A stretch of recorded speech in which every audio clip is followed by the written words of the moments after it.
welcome to the Science Faction Podcast, where science meets fact meets fiction.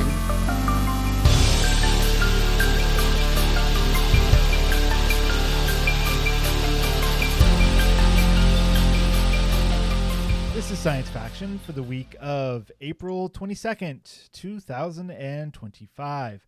I'm one of your hosts, Stephen Dominguez, and with me today, somebody fresh off of finding them Easter eggs. Yo, I'm Benjamin Daniel Lawless, and I found quite a few. Yeah. It's do you guys do your own personal ones for the kids? Usually we do. This year was a little different because we were off on vacation, but yeah, usually we do. Mm-hmm. This week was we were in Santa Cruz. We were doing vacation stuff. Weeks ago, Martine was like, "Hey, I need a vacation," and I was like, "All right," and she was like, "Let's go somewhere," and I was like, "Okay." And she goes, "How about Santa Cruz?" I said, "That's fine." and then it was like, "All right, let's find a weekend that works." And it was like, it was going to be a month until we had a free weekend because we're just always booked. So we ended up doing this whole Santa Cruz vacation thing. And we got a hotel like right on the beach, kind of paid extra for that. And then we ended up doing the boardwalk on one day. We went to the mystery spot another day, and we went to the, what's it called? Bear Mountain Trains. I don't know whatever it's called. There's this whole like train ride thing that you do. And we did that, and that went up the mountain. And then we had like 10 minutes to do an Easter egg hunt up there. Oh. And then took the little train back down. It's a steam engine. Gotcha. Yeah. So what was that place called? I don't remember. Apparently I went there when I was a kid. I don't remember it, but my parents do. And so we took that steam train around at some point when I was a kid. So anyways, that is how our Easter was. How was the mystery spot? The mystery spot was interesting. So this is a very well-known tourist location in not only in Santa Cruz, but kind of in California. I think mostly because it's been around for so long. It's a historical landmark. It's, according to their bumper sticker, it's California State Historical Landmark number 1055. And it's been around since the 50s, I think. Anyways, I think that's one reason why it's so well known. Another is that it's been the same ever since. Okay. Yeah. It's the same story. So the mystery spot, what's the story? You go there and you pay $10 for the tour, and they take you up to this cabin that's up the hill. And they said, in the middle of this cabin, there's a strange something underground, and here's a big old song and dance story about it. And then you go up there and you stand weird, and they do little demonstrations that defy the laws of physics. And then they say, "Thank you. Here's a bumper sticker," and off you go. Yeah. And that's all it is. And that's fine.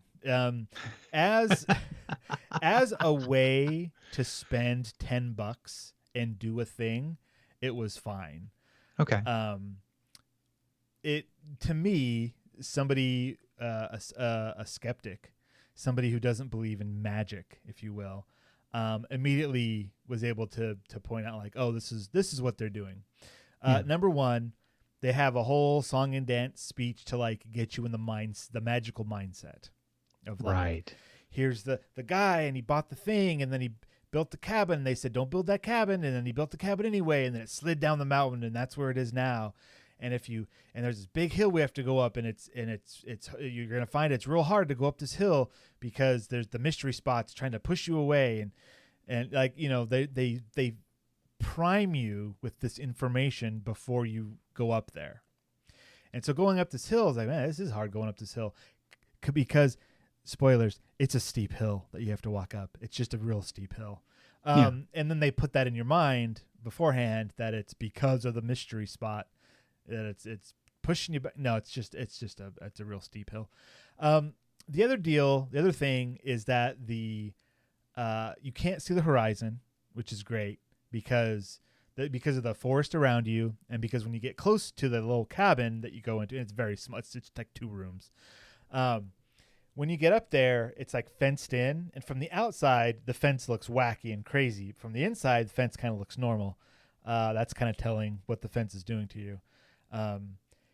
The whole place is built weird, and it's built weird. It's an architectural, visual trick. Yeah, a series of visual tricks. Exactly, and it's super cleverly done. It is top tier. Like if you go in there without any kind of skeptical eye, if you go in there believing magic, then you're gonna get magic, because it is impressive what they've been able to do. Because you go into this room and it's like, oh, the spot is pushing and pulling and it's twisting, and you go in there and it's just this. Everyone's used to when you walk into a room that it's a cube. You walk into this thing and it's not a cube, but it's built in such a way that your brain goes, but it is a cube.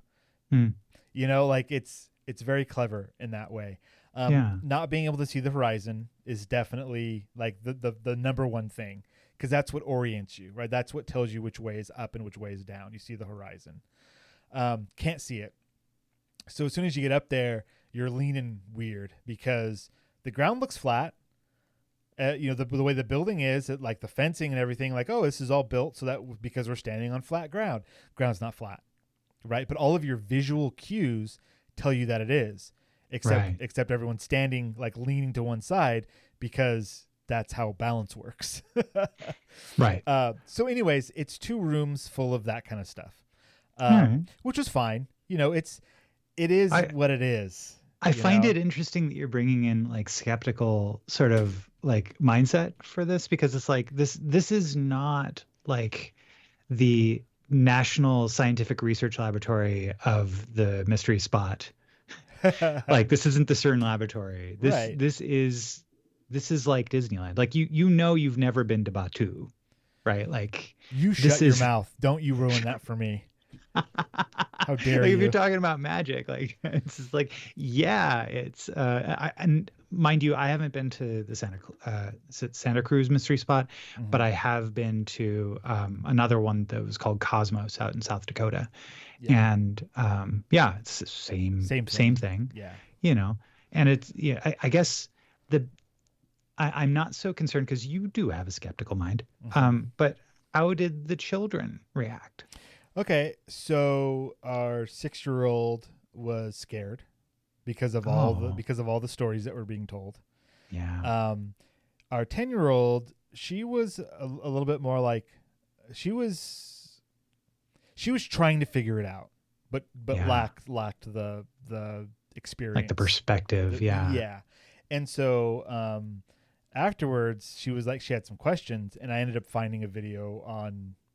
No, I looked for a video on YouTube, but all the videos on YouTube were like, "Oh, check out this magic!" Like that was all of the like believers, was all of that, or just people. That's just a video of the presentation, and the presentation is exactly the same. Like that was the first thing, is that we watched this video, and the guide was saying the exact same script as the guide that we had, and Emily was like, "That's the same. He's saying the same stuff." I was like, "Yeah, they say the same stuff to everybody." Because when you're a kid and you experience something for the first time, that's the first time it's ever happened, right? No, it's the same every time.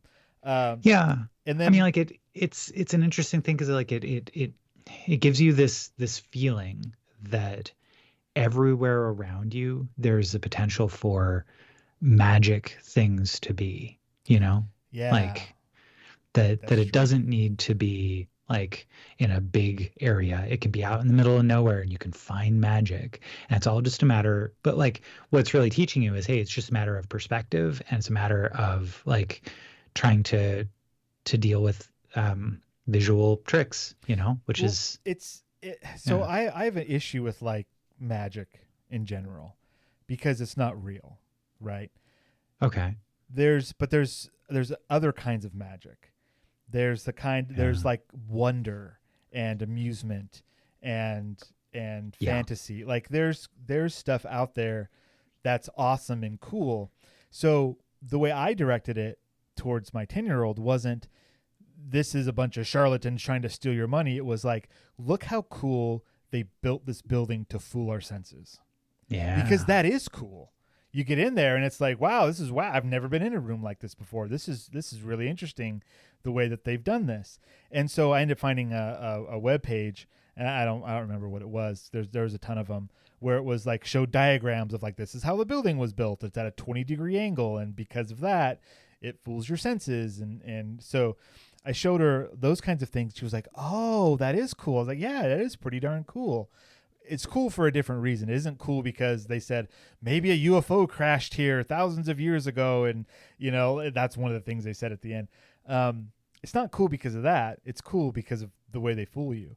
And another like subtle thing that I found, when you're going up, and you can notice this fence that's around the cabin, and the fence is all kind of wonky and wobbly. And I'm sure if you ask, they're like, oh, the mystery spot bent them. But also right in front of the fence on the ground, there were quarters embedded into the sidewalk. And I was like, okay. The 6-year-old was obsessed. She kept trying to pick them up. That was a distraction to stop you looking at the fence and figuring it out. You know, like there's, and that's part of the magic. That's part of the illusion, right? That's why we go to places like Batu in Disneyland, right? You go and you go, oh, look at these big mountains and the stuff. And then you see it from the outside and you're like, oh, okay. It's just a facade. But when looked at it from a certain point of view, thank you, Star Wars. When looked at it from a certain point of view, it is magical. It is cool. So anyways, that's the mystery spot. I was glad that they weren't like pushing the supernatural. It was just like, hey, maybe this is what it is, but like, check it out. There's the water going, it's being poured the wrong way. It was, anyways. It was fun. And it was only $10. Like if it was like $100 to save your soul, it'd be like, well, okay, hold on. But it was like $10 to go on a fun tour. Like, all right, whatever. That's fine. So yeah, that was a mystery spot. All right. Yeah. What about you, man? What's been going on in your world? Oh my gosh. Well, okay. So for example, the spring break for me means that like creative projects rush in to fill the space. And so I took the time, while my son was in spring break, I also took the time off, and during it had my mom visit. But before she came, one of the things that kind of popped into my head is kind of a continuation of, I think I've talked about it on this show, where I inherited a 2010 MacBook Air. That's 2010, 2011, and it was broken, threw in a $20 hard drive, and now I've got a Linux-based machine that works fine. It gets about 2 hours to the battery, and it's but like using it like a typewriter has been really sweet. Like loading Obsidian on there and then playing around with all the different ways to customize and make Linux desktops look good. Well, since then I have uninstalled Windows 10 from my desktop gaming PC, and I'm running Bazite on it, which is an OS which is essentially SteamOS, only like a public flavor of it. Okay. And then I didn't stop there, because I have a 2016 MacBook Pro that had reached its end of life. It was no longer getting updates. My wife had been using it, but then it got an issue that is very common to these called FlexGate, where on this particular model and then like a year or two after it of MacBook Pros, when you if you open and close the laptop lid so many times, the display cable starts to break. And so the display doesn't show anything when it's above 30 degrees angle. Ew. Or rather, it shows something, but it's more akin to a Nine Inch Nails album cover than like that's anything. Awesome. Yeah, anything that's actually useful. So, my name's Ben, and I put Linux on the Nine Inch Nails album cover, and I ran Doom. It was great. Yeah, true. Well, first what I did is I plugged it into a monitor. I loaded Bazite on it as well, because my idea here was, how cool would this be to be like, instead of waiting for Steam to come onto the Xbox, why don't I just have my own console that I plug into the TV or into my arcade machine setup that I've got. And so I got Bazite installed on it. It worked really well. I then the next morning I removed the display, and it was not an easy bit of work, but I'm glad I did it. It took about an hour. And big shout out to iFixit, who's a local to us, you and me, company that I remember you applied for a job at one time. Oh yeah. Yeah. And guess what happened? Denied. That was years ago. But they had said, like, specifically that like this machine that I have has a repairability score of 1 out of 10. Higher meaning easier to repair. Yeah. You know? And so that tells you a little bit about like the particular how fraught this was. But I got the display removed, and now I've got it, and it's a Steam machine. It's a Steam Deck essentially. And like it has some other little quirks to it. When you remove the display, I think that the display probably also has the Wi-Fi card or the Wi-Fi antenna in it, so it no longer has Wi-Fi, which is fine. You know, I can plug in an Ethernet cable to it. It's fine. So it's just like half a laptop? Yeah. Interesting. It's a laptop without a display. So like they call it, other people who have done this recently, because there are a bunch of mad lads like me who have done this. Yeah. They call it a slab top. I'm sorry, a slab top? Slab top, yes. Wow. That's cool. Yeah. And so, yeah, sure enough, like it works. Just got a couple of little quirks about it, but the fact that it works the way it does for something that was just up on my shelf waiting to be recycled, and now this hardware has new life. And yeah, like it's been pretty freaking cool. That's awesome, man. Right on. Yeah. And Bazite's easy to install. Bazite is easy to install. Did I spell it right in the notes? You didn't. It's all right. I'll correct it. There's 2 Z's. Oh, actually, well, yeah. I guess that's on me. Bazite.gg, Bazite.goodgame is their website, and yeah. Why not? Okay.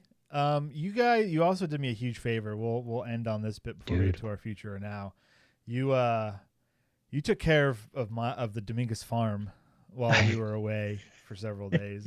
That's right. Yeah, last week we talked about the scope creep. Yeah, from dogs and chickens to dogs and chickens and chicks. Yeah. And boy, you've got some really cute and loving and adorable creatures living on your little homestead there. But our parcel. Yeah. Well, got to get them eggs. That's where the money is. I'll tell you that every day I was happy to do it, except for the last day, and I'll tell you why. Tell me why. When because my wife didn't take any additional days off. Like during this, she had the weekend, and then during the weekend I had my mother in town, and so like getting up early and getting out the door and being around to feed your dog around 8 a.m. was not a problem because I was already getting up super early. Okay. But I'll tell you, Monday morning when I didn't have anything else to do, that was real hard. Actually, my eyes opened at 8:40 and Nicole looked over at me and she's like, "You've got to go feed Annabelle, don't you?" I'm like, "Yeah." Oh man. And every other day it was like super easy, barely an inconvenience. But Monday. Hey, Monday. Those Mondays, Garfield had a point. You know. All the animals are healthy. It's fun for us because when the baby chicks, they grow fast. And so the several days that we were gone, they like doubled in size. Yes. They did. Yeah, they grow quick, and they only had a couple of feathers when we left because they start off with just like a fuzz, and then they start to feather, and then when they're fully feathered, that's like the next like step of then you can do different things with them. And they're like halfway feathered now, and it was like, whoa, that was quick. Yeah. It's insane how fast they grow. Indeed. Okay. Good times. You know what? We have to, I don't know. Should this be in future or now? Maybe it should be. The Last of Us. Should we talk about that now or later? Why not? Let's talk about it now. Let's talk about it now. And this is kind of a surprise to me because I've not been watching things in the evenings. Okay. And or if I do watch things in the evenings, it is comfort cozy, like little bits of things, not The Last of Us season 2. No. So let's just spoilers for The Last of Us season 2, episodes 1 and 2, probably the first season, probably video game stuff. This is all spoilers. So if you haven't watched it yet, I mean, you've probably heard about it by now, but a big thing happened, and so we're going to talk about it a little bit. Yeah. And I'd like to kind of mention, like, speaking of the video game, I have played a little bit of the second game, and in fact, I stopped right at the end of when this episode stopped. I was like, oh yeah, hey, well that was kind of big. I wonder what's going to happen next. I'm sure that the big thing will happen is yet to come. And so you're telling me that is the big thing that probably prompts how things are going to go from here on out. Yes. Okay. Yeah. That's all right. Okay. Gotcha. Yeah. So, okay. We'll put it out there. You're going to rip off the bandage. I'm going to rip off the bandage. Joel dies. Joel is murdered. Right. Joel gets what's coming to him. Yeah. So this is the thing that divided the video game community right off the bat, because you spend the entire first game, and if you're watching the entire first season, following Joel and Ellie. And specifically in the game, you control Joel. That is you. That is what you do. You are the one that does all the things that Joel does. So at the end of season 1, at the end of the first game, you gun down everybody in that hospital to save Ellie's life. Just like Joel did. Yeah. There are repercussions.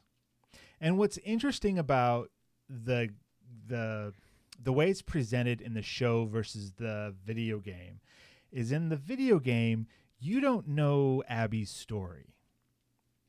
Right. For a while. Until, I mean, yeah. And for season 1, like right off the first scene of season 2, they're all standing around a little graveyard, and she's like, I'm going to kill him slow. And you're like, oh, okay, there's her motivation. But in the video game, you just you start playing as her through the blizzard, and you're like, I don't know who this is. You're coming from the first game, and you're like, where's Joel? Where's Ellie? Who's this person? What's going on? There's a lot of catching up to do, and the story is told very much out of order. It's the second game is a big Tarantino twist. Everything's out of order.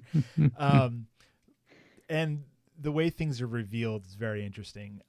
In fact, there is a tiny clue in this second episode that we are going to get. I mean, there's going to be a lot more Joel in this show, just not alive. Oh, okay. But interesting.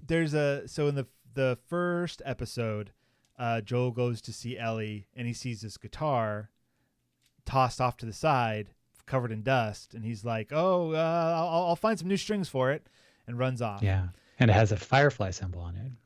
No, it has a no. It's a moth or a butterfly. Oh, okay. It's not connected with the fireflies at all. Okay. I want to say it's a moth, but anyways, yeah, it's very specific. And then after the to-do at the dance, Joel is sitting on the porch playing the guitar, meaning he has fixed it up, he's replaced the strings, and Ellie walks up, and they kind of look at each other, and then she stomps off, and then end of scene, right? Right. The next morning, the guitar's in her room. Oh. So there is something else that happens that night. Interesting. And so when she says what's his face is talking to her about like, so you guys patched it up, right? Uh-huh. And she's like, that's really none of your business. Mm-hmm.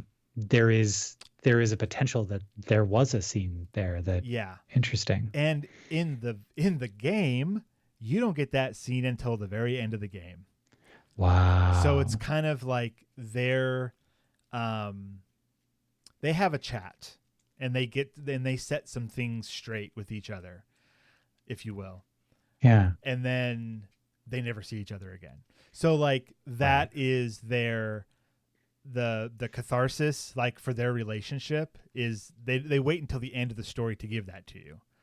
And so since the rest of the season seems to be more in a chronological order, people were curious, like, are they going to put that scene in or not? And I think it's going to be in there, but not until another point, either in this season or a later season, because this season is not going to be enough for all of the story for The Last of Us Part 2. It's going to be a couple seasons. Oh, really? Okay. There's so much that happens. It has to be. Interesting. Because I know they've already said like, hey, we're doing whatchamacallit, like third season's already approved and ready to go. Yeah, and I could see it being three seasons to adapt the second game. They could also do it in 2 seasons, just depending on some of the choices they make. But essentially, this thing that happens in this episode, the killing of Joel, sets Ellie on a path of revenge against Abby. The interesting thing that the game does is it shows we get to see Abby's story from the point where there's like a little dream sequence that they showed real quick of like current Abby talking to a younger Abby, saying like, don't go in there. His brains are on the floor. Like that's like a repeating motif in the game of her having dreams and nightmares and stuff about that day, because and you get to play as her as a kid with her dad, like doing stuff. Like the whole point of the game that a lot of people missed because the first game was so cut and dry of like who's good, who's bad, kind of. This one, it's like you've got these two sides. They are both human. They both have reasons for doing what they did. Abby's dad was trying to save everybody. Joel was just trying to save Ellie. You know, and like, the perspective of you as the gamer controlling Joel and it being your decision. Like, it's not even your decision. You have to kill that doctor to progress the story. So like, you have to do it in the first game. But you don't know who he is. Like, he's just doctor, you know? And so, yeah, it's really interesting. And I hope that fans of the first season, just like fans of the first game, don't start to reject the second game or the second season because of this reality. This like, hey, let's look at this from everybody's point of view. Nobody's in the right. Nobody's in the wrong. Like it's all shades of gray. So yeah, this essentially sends Ellie on a search for the people who killed Joel, specifically Abby, but the other people that were in the group as well. So that's going to Seattle, and that's where a huge chunk of the game is exploration. It's her and Dina going to Seattle because Dina saw the people, knows about them, whatever. Happened a little bit differently in the game, but it's her and Dina get on the horse. They go to Seattle, go on adventures, and then you get to a certain point with the Seattle adventures. You play for like 10 hours, 15 hours, something like that, of all this stuff. The story gets to a point where like you've just about found Abby, or is it after? Yeah, there's like a small fight with her, and then it goes back in time and it starts over from Abby's perspective, and you get to play as Abby for a good 10 to 15 hours until you get back up to that point again. So for the first half of the game, you're like, Abby is the bad guy. Abby bad. Everything Abby stands for bad. Her side bad. But then you play her and her side and you go, oh wait, these are just people too trying to survive. A different set of rules that they're following, whatever. But then you follow her. That's definitely something that you get quite a bit in the from these first two episodes of the season. Yeah, so that's what I mean by they have taken things and put them chronologically. So you're getting some stuff from Abby's point of view that you didn't get until later, or we're about to get to that point. So if you take these two stories and you mash them together, that's one long story. But that's all the second arc of the story. Like we just saw the first arc, right? What are part of the first arc? The second arc is both Ellie and Abby's stories in Seattle and more of Abby's past. And then there's a third arc, which I'm not going to talk about at all. But there's like a third location, a third everything. And so that's what I'm thinking they could take this season to do Abby and Ellie's story. And then that could either be this season or this season and next season. And then a fourth season to finish out the last arc of the story from the game, which is a little bit more linear, still from the two different points of view, but it's different. And then there's the flashbacks. So something else that we've seen from the trailers already is there's a very significant flashback with Ellie and Joel sometime between the two games. And so I'm guessing that some point during this season some point during this season we're gonna get that flashback, and I'm guessing it's gonna be an episode long flashback. Gotcha. Because there's a lot that happens, a lot of character development between the two, a lot of them kind of. I think it's Ellie's birthday, yeah, and Joel takes her to a museum, and it's really cool. It's a really like heartfelt, awesome portion of the game. Kind of rewinds time a bit because you've been playing as like an older Ellie for so long, and then it kind of takes it back to like just after the first game, kind of. And you get to see how the relationship used to be, and it's really cool. And so I can't wait for that. So yeah, this isn't the last we've seen of Pedro, for sure. We're gonna get him not only in that flashback, but whatever conversation happened on that porch, that's going to happen eventually too. For sure. We're going to get some flashbacks. All right. So Rad. The Last of Us season 2. Oh boy. Yeah. Just thanks to some of Flint's friends who took him out kayaking for a good portion of yesterday afternoon so that I could watch it during the daytime. And, so yeah, I was able to catch up, and I was prompted and spurred by Renee, who was like, I need somebody to talk to about this. I am flabbergasted. Yeah, she posted on the Discord, dude, I never played the Last of Us games, I know much about them, and I was flabbergasted by episode 2 in all caps. Yeah. Which Indeed. At that point I hadn't watched it yet, but like I knew what was coming. So I was like, I think I know what's going on. And there have been some changes. Like for example, a really easy way. This is the last we'll talk about this, or I will talk about this. Between episodes 1 and episodes 2 of the second season, there were 2 different outings, patrols that were happening. Right? In the first episode, Ellie goes on patrol with Dina, and they go into the supermarket, and there's the stalker, like that whole thing. And then in the second episode, she goes out to find Joel, right? Like I think that. Yeah. In the game, that was like one outing that's just extended. It's like this one patrol that just kind of, they go out on patrol. They do the supermarket thing.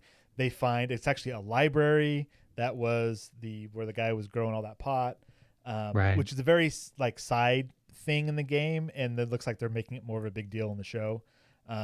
So we got that to look forward to as well. And then that kind of goes on, and then like the blizzard starts, so then they can't go back to town. There's no big battle at Jackson in the game. It doesn't exist. So like they're just out on patrol, and then the stuff happens with Joel, and there you go. So they split that into 2 different days, and you gotta adapt for TV. You gotta change things, make things make sense for the medium that you're in. But the soul of the story is still 100% there. And they did the same thing in the first season. So, they know what they're doing. It's going to be good. Yeah. All right. It's time for us to do a little future or now. Yeah. And here we are. We have so much. Oh, this is going to be a long one. Maybe, book club's going to be short, I think. That's okay. I think so. Yeah. Yeah. So where should we start? You start. Yeah. All right. My friends, the game of the year just dropped. It's called Lush Foil Photography Sim. And last year, the demo came out for it on Steam Next Fest, and I played a lot of it. I think I probably put about 15 hours into the demo, which is ridiculous. I learned how to speedrun the game in order to find every single bit of content that I could find that was within the 3-minute time limit that they had imposed in a couple of the environments. And I'll tell you that now that the game is out, which you can now get it not just on Steam, you can also get it on PlayStation 5 and Xbox Series. And it's really good. It's got a suggested retail price of $15. I got it for $12 because it was on sale for limited time after it came out. And the basic idea about it is, let's just say it's going around to different areas. It's a first-person shooter game, but it's a first-person camera point and shoot game. You're taking photos. Easy. You're taking photos. Yeah. But you're going through like ridiculously well-crafted environments that are real-world locations, and you're taking photos. Mm-hmm. It runs on a lot of different hardware. I very much enjoy playing it on my top-of-the-line desktop, but I also have been able to run it and have a good time playing it on my Steam Deck, and then also with my slab top. I was going to ask, Pro. Does it work on the slab top? It does work on it, and it does a really good job. So awesome. Yeah. Anyhow, I highly recommend it. It was a single developer that worked on it over the course of 6 years, and I've been on the Discord. The game is a lot more than what it first appears to be. So I know I Trust and Will is designed by attorney. That there's a the black holes are also in this. The singularities are also in this version. Excellent. Yeah. So yeah. I just clicked on a link that you had put in here, and I think some of the audio leaked over. Sure. Very quickly. Radio.garden. Radio.garden. All right. Next up. Yeah. So this is a. Sorry, just because I clicked on it, I know the audio, like something just happened real quick, but. Moving past Lush Foil Photography Simulator. Game of the year. Like, yes, it's my game of the year already. It's not, who knows? That's amazing. Yeah. But Radio Gardens and it's a website. It's an app. You can get on your phone. You can, but the entire idea behind it is you have the globe of the earth, and you can spin it around and zoom in anywhere on the world and find local radio stations that are free to listen to from those areas. Oh, okay. And I really enjoy it because I like a lot of Afrobeat. I like a lot of the pop music coming out of Africa and South Africa. Like that stuff is really cool, and so it's neat to get local radio stations you can kind of just browse through there. But what's also fascinating about it is they have kind of a game in here. And so if you go to the website, you go into the app, and you click an icon that's on the right hand side that looks like a hot air balloon. Mm-hmm. You can click it, and it goes to a random part of the globe, zoomed in, and plays a random radio station from there. And it starts zooming out, and it encourages you to guess where you're at in the world. Oh, okay. Via what you see or via what you hear? I mean, both. Both. Right? Okay. Yeah. All your senses. Yeah. So, and that was a neat little thing we played with the family for a good hour one morning during the spring break, was just, clicking that button and going, well, where'd we end up now? What's that language? What kind of music is playing here? So yeah. Amazing. I recommend it. Cool. It's a lot of fun, and it's free. Link in our show notes. Radio.garden. There it is.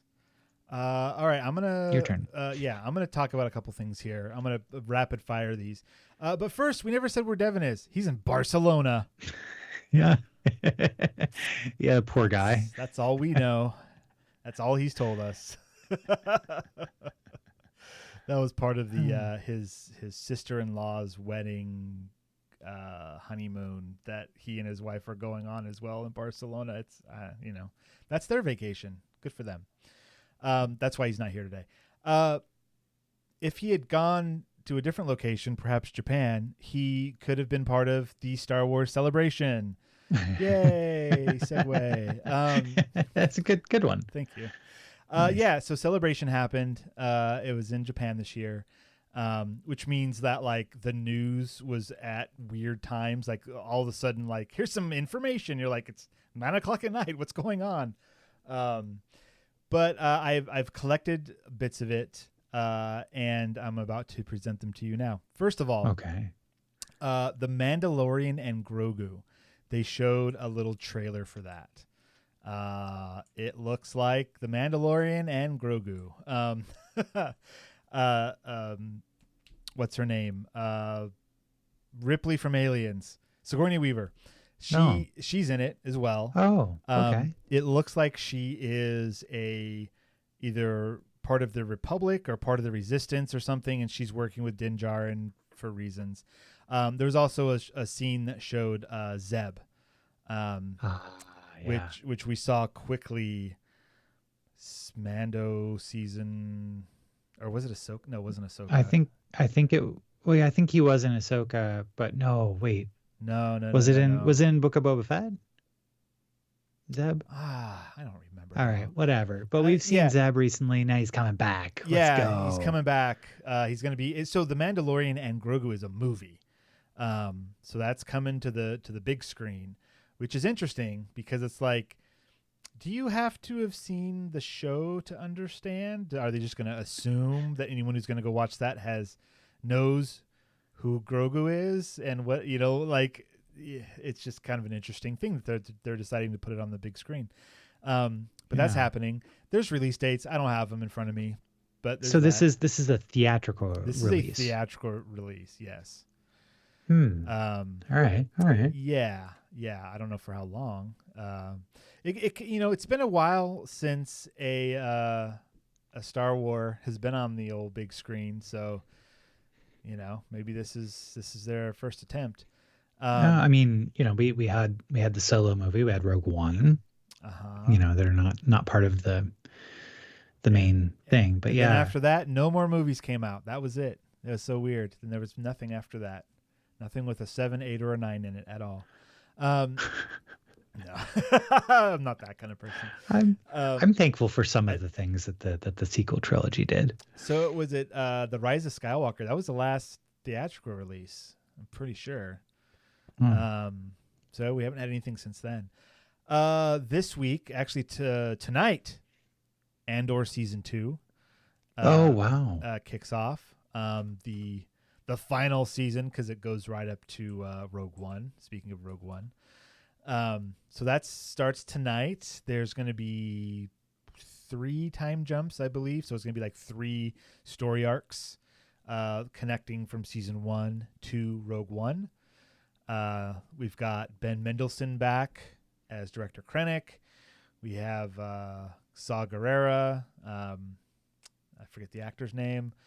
A lot of people come back. Alan Tudyk doing K2SO.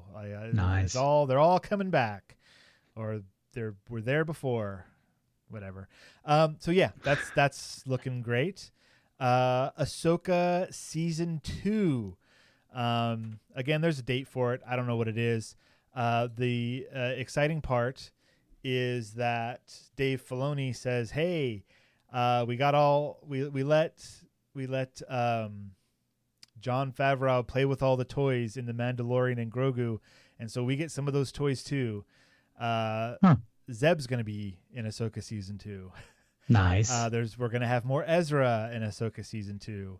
There's going to be more Hera and more Chopper in Ahsoka season 2. Most importantly, and like the big announcement, Hayden Christensen back for season 2. So the only way that makes sense is more flashbacks to the Clone Wars or Force Ghost. So we'll see. But he was there. Everyone's all excited about it. In animation news, we're getting a new animated show called Maul, Shadow Lord. Voiced by Sam Witwer, the same guy who's been voicing him through the Clone Wars and Rebels. And this takes place about a year after the end of the Clone Wars. And since it's called Shadow Lord, I'm guessing it's going to be his like criminal underground stuff that he pulls together. Nice. Which would have like a connection back to Solo, a Star Wars story. If you remember at the end of that movie, we got who could forget the return of Darth Maul talking to Kira. So yeah, he becomes a big like crime lord essentially. And while the Empire is doing its thing. So I guess this is going to follow his story doing that stuff. That's kind of cool. The other movie that was announced, and it's not going to start shooting until fall of this year. So it's going to be a while till it comes out, but called Star Wars Starfighter. Starring Ryan Gosling. Okay. Yeah. I think that was everyone's reaction. Oh, all right. Yeah, that's all that we know. My assumption is that this is what happened to Rogue Squadron. A couple of years ago, they announced a Rogue Squadron movie that dissipated. Never became, because the director was the same director that did Wonder Woman 1989, 84, 84, yeah, 84, whichever. whatever it was, and that was not well received. And then after that, I think that whole thing kind of went away. So yeah, it's no longer called the Rogue Squadron. This could be a completely different thing. It's just that Rogue Squadron is starfighters, and this is called Star Wars Starfighter. So Right. But that's all we know about it. So more information as it develops. The last bit is that we're getting another Vision, Star Wars Visions, Right on. Volume 3, and they announced all the different animation houses that are doing stuff. So the first season was all like Japanese, like anime inspired. The second season seemed to be way more, forgive me if I'm wrong, South American. I don't know if that's true. I thought it was always anime inspired. Second season had a lot, like, that's interesting. All right. So did it seem like this was inspired by any particular, the studios that they announced I think they were like Japanese animation studios. Okay. Yeah. Gotcha. Yeah. So the second volume expanded the series to animation studios around the world, featuring shorts from Spain, Ireland, Chile, United Kingdom, South Korea, France, India, United States, South Africa, Ireland, with one studio from Japan. Okay. So, yeah. Okay. Well, I don't know. You could look through the list of studios. I'm sure it's online somewhere for Volume 3. The only one I really recognized was Trigger, but the other ones looked like, at least several of them looked like they were also Japanese. I could be wrong. That could be me being racist, and I apologize for that. I guess that was just my assumption. I mean, I guess I forgot about Aardman having one of the shorts from season 2. Yeah, and I just was remembering like some of the Chilean, the punk robot one was really cool. Oh, that's right. Yeah. Yeah. So I mean, yeah. Okay. Well, I mean, it's Star Wars Visions, not Star Wars Japanimation. It's I don't know like how they go about choosing what studios to do what, but I guess there's also going to be like a little spin-off from the Ninth Jedi, which I don't remember that story, but there's going to be like more about that.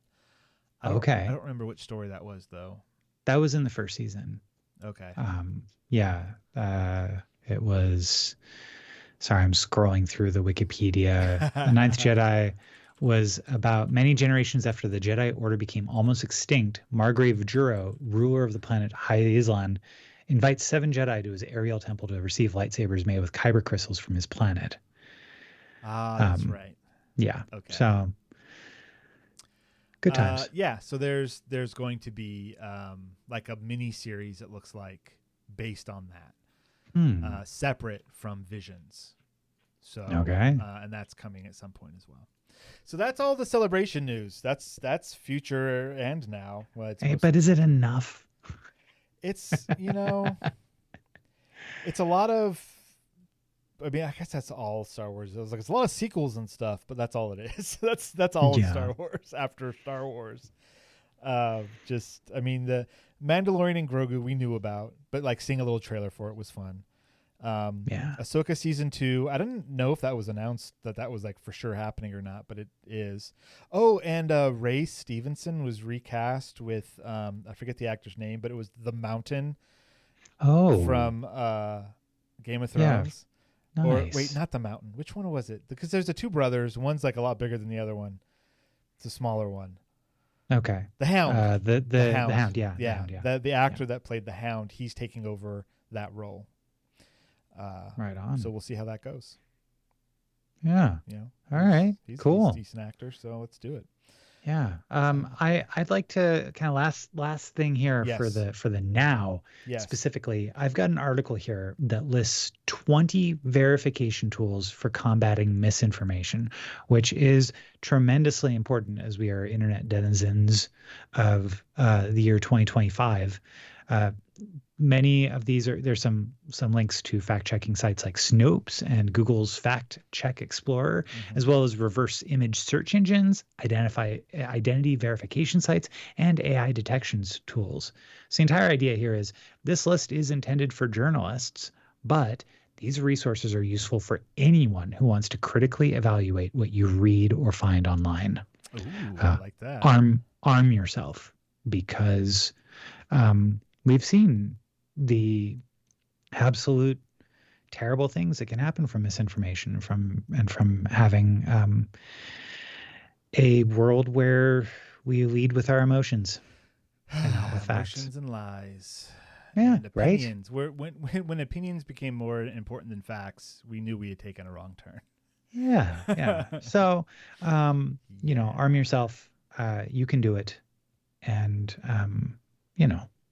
be totally awesome out there.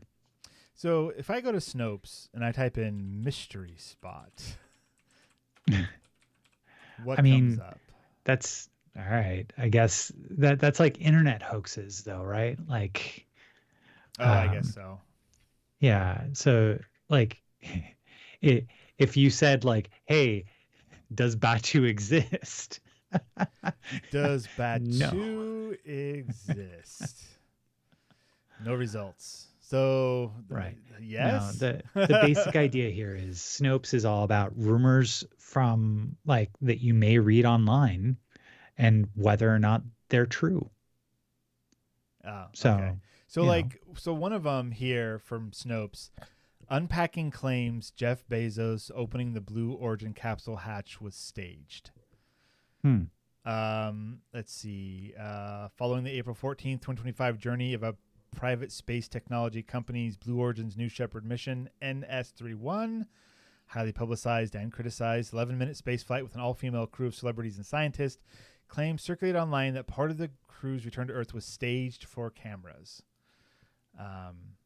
According to rumors, video footage showing the return capsule's hatch briefly opening and then shutting again before Blue Origin founder Jeff Bezos appeared to unlock the hatch with a tool, after which point the crew exited the capsule. And it shows blah, blah, blah, blah, blah. Snopes reached out to Blue Origin's media team via email to clarify whether the hatch opening was indeed staged for any reason, and will update this article if a response is received. Let's see. Oh, geez. I lack any, were they saying that everybody didn't go up in the capsule, or let's see. The video footage in his posts came from a live stream documenting the capsule's return landing shared on the official YouTube channel, which shows no signs of being digitally manipulated or generated using artificial intelligence, seemingly authentic footage. This is probably coming from people who are like, people aren't really going to space. Space is a hoax. It's probably those people. And it's like, no, they are. Yeah. I don't know what the claim here is. Yeah. So, yeah, but I mean, like part of it also is this idea that like, hey, these are people that are nonpartisan, that are, they're just trying to get to the bottom of it, right? Like, we hear a claim that seems too good to be true. It's like the Terry Goodkind wrote in Wizard's First Rule. Wizard's First Rule in the Sword of Truth series. The Wizard's First Rule, eponymously, is the idea that people will believe something is true because either they want it to be true or because they are afraid it is true. Okay. And that's where the magic of that world kind of stems from. The first rule of being a wizard is, understanding where magic comes from in how people believe things. Okay. Neat. Yeah. All right. Yeah. So to go back, verification tools, there is a link in our show notes to all of those other links. Yeah. Pretty cool. Fake news debunker. That's cool. Yeah. Identity verification, location verification, image verification, spot AI generated content, deep fake detection, verification training, and a bonus tool. Cool. That's awesome, man. Where did you find this? So hat tip to Recommendo, which is a a online newsletter I get that I've been following that just basically is just like it for me serves the same purpose as sites used to, like Lifehacker used to. Okay. Where it's like, hey, here are recommendations like that real people have. We're not trying to shill things to you. This is like, hey, if you're looking for the best this, And so this kind of came up as one of the things from them. Awesome. Recommendo. Let me see if I can get a link. Right. Well, with that, if you do find a link, it'll be in the show notes.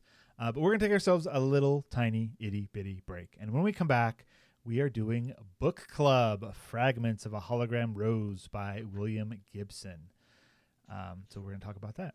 So we'll be right back. Oh, wow. Another free listener. Incredible. Look, I love that you're here, but let's be real. You could be getting so much more.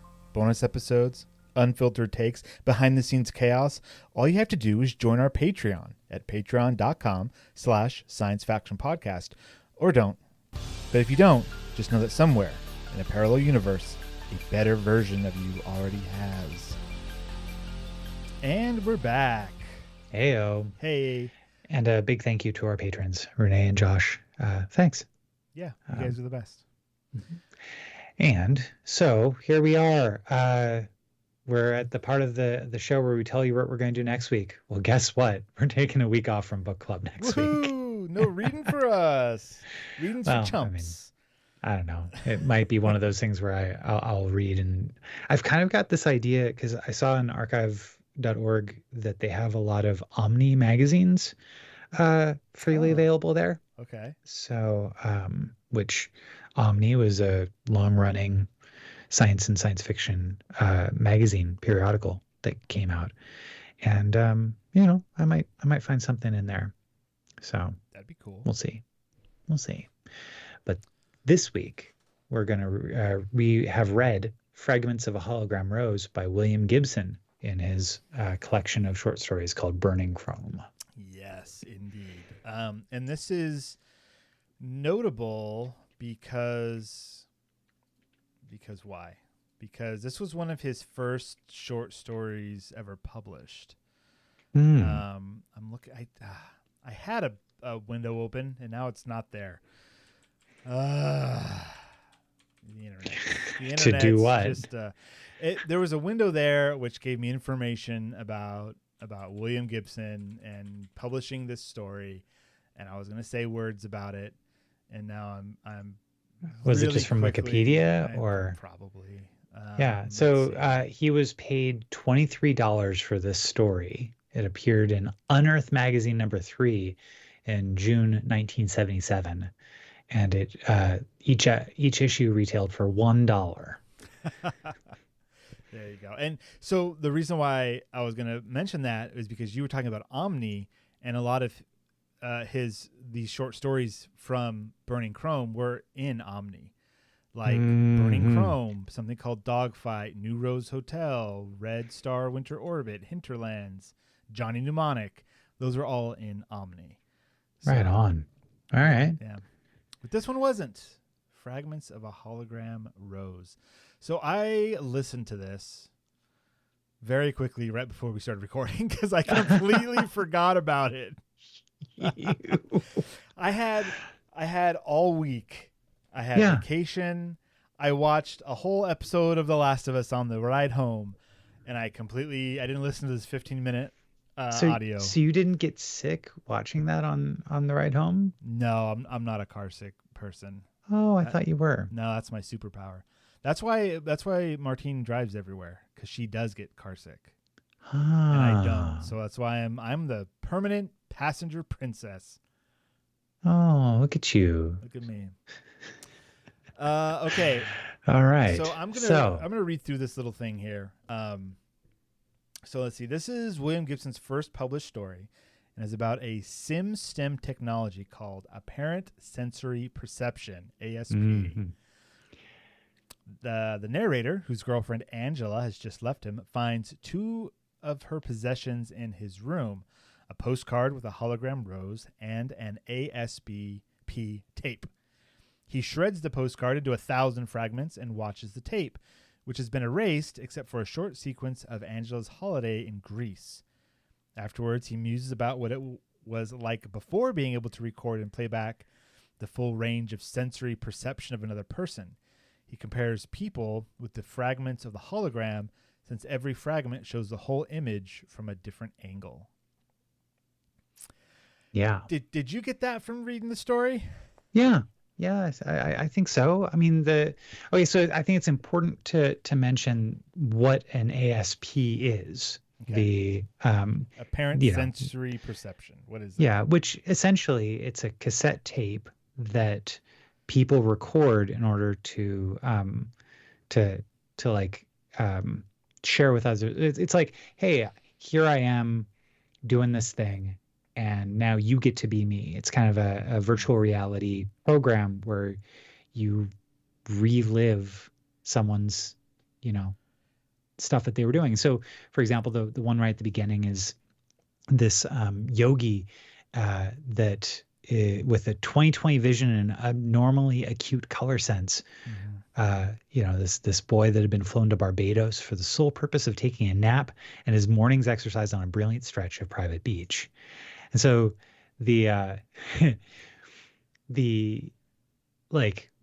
what's fascinating is that there's a lot of discussion about like how people use ASP in order to get to different states of sleep without basically inducing states of sleep. And that's fascinating to me because in this world, everybody just kind of accepts that they can't have a natural sleep cycle. They have to put in their tape to get their brain into the right wavelength, right? Because when they talk about the different brain waves. Yeah, alpha and delta and whatnot. Yeah. And so, and then also kind of mentioning that during this time on this Barbados beach that this boy had been flown out there to record, that there was great care to not focus on the armed guards patrolling the beach and the and the fencing that was there. Yeah, which so well, if you remember in Burning Chrome, the short story Burning Chrome within Burning Chrome, the girl wanted to become a SimStim star. Right. So this idea of recording one's memories and senses is something that goes through more of William Gibson's work. This is his first outing with it, but it's not something he ever put down. It's included in his other works, which I think is interesting. Not like a direct one-to-one maybe, but maybe yes. Right. Kind of cool. Yeah. So, there, he continues. Basically, it's a love, it's dealing with heartbreak, not quite knowing why a relationship ended, but kind of providing some guesses, dealing with his, the Parker is the name of the protagonist. And when he was 15, his parents indentured him to an American subsidiary of a Japanese plastics combine. What a sentence. Right. Yeah. So for 3 years, he lived with his cadre in a dormitory, singing the company hymns in formation each morning, and usually managing to go over the compound fence at least once a month for girls or the holodrome. And he ended up stealing a couple of credit cards and a change of clothes and just jumping the fence for the last time before his 19th birthday, and going to live in San Francisco, where the chaotic new secessionist regime is collapsing. He's really got this high-tech, low-life thing down. Right. I mean, that's Gibson's bread and butter, and it just the way he writes it is so poetic. Yeah, but also like it just kind of, it gives me a little bit of that modern anxiety of, well, how far are we from that?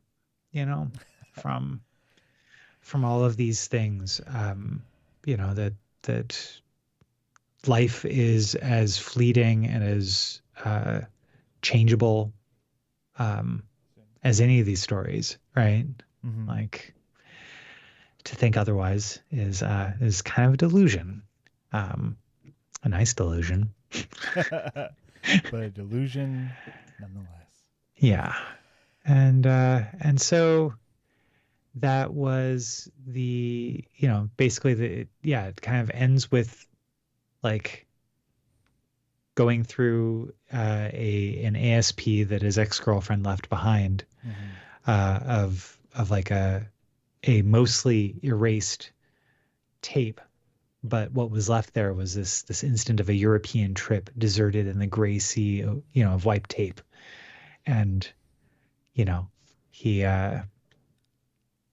just kind of is this interesting sort of deal where like every fragment, I guess right at the end there, but each fragment reveals the rose from a different angle, he remembered, but Delta swept over him before he could ask himself what that might mean. Meaning he fell asleep. Well, the delta being, the delta waves of sleep. But what I find interesting about this story is that it has a lot of like seeds for things that William Gibson will develop later in his other writings. And it didn't seem to have it was really short. It's only like 8 pages or something like that. But it didn't have like a progressive plot. It was kind of like just somebody ruminating, and that's kind of how it felt to me. Gotcha. Which is for a short story, like a tone poem. Yeah. Anyways, I liked it. I enjoyed it. It's just like every other William Gibson that I like. And finding the little connections to his other works is always fun. So yeah, for sure. Yeah. All right. What made you pick it? The length, because I thought I'm going to be busy. I might as well pick something short for next week, and I just way to go there, Steven. Way to fail. Me, good job. No, you won. You did it before the episode started. Just barely, as I was also typing things and mess. What's your under and over of that Devon read it? Like, I'm pretty sure he didn't. Negative 100%. Right? Not in Barcelona. Not in Barcelona. No way. All right. So next week, Devon should be back. And with Devon back, I'm sure that we're going to have a lot of chit-chatting. And so we're going to skip over book club next week, and we're going to figure something else out. I'm sure Devon will be happy that we talked all the Star Wars and video games and stuff this episode that he wasn't around for. So, because that's the kind of person he is. All right, that's it. Give me your make a funny. Let's go. All right. Well, I told the doctor I have a problem with my right ear. He asked, "Are you sure?" I said, "Yes, I'm definite." Good night, everybody.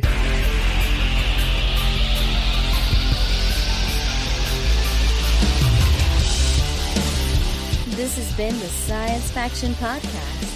Tweet to the host at SciFact Podcast. Email them at sciencefactionpodcast@gmail.com and visit sciencefactionpodcast.com for more episodes.